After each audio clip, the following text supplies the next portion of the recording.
彩りもいつかは優しい心に帰り明日もあるだろう誰になぜ巡り会える父の影咲く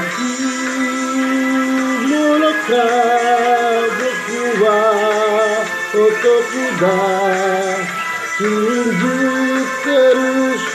じてるその日のことをこの手で一応だけ消える日のこと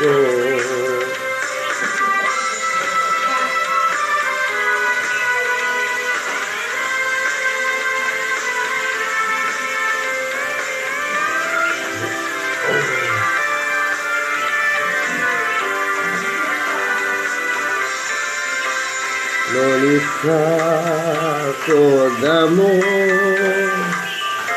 窮さも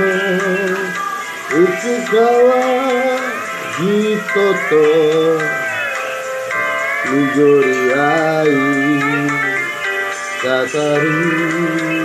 夢もあるだろう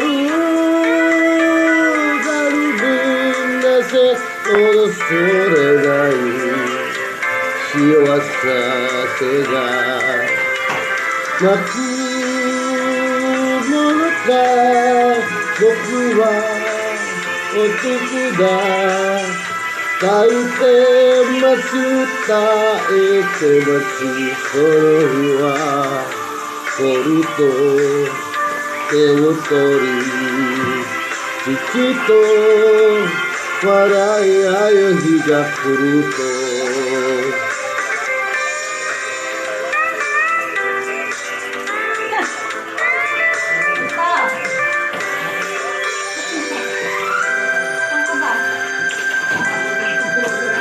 三日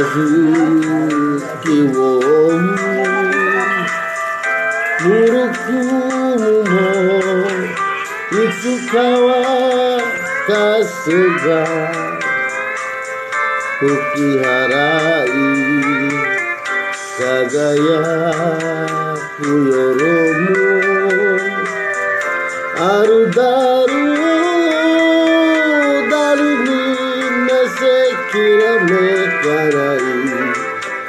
父の星泣くものか僕は男だ戦うぞその日のためにこの手に父を取り戻す日のために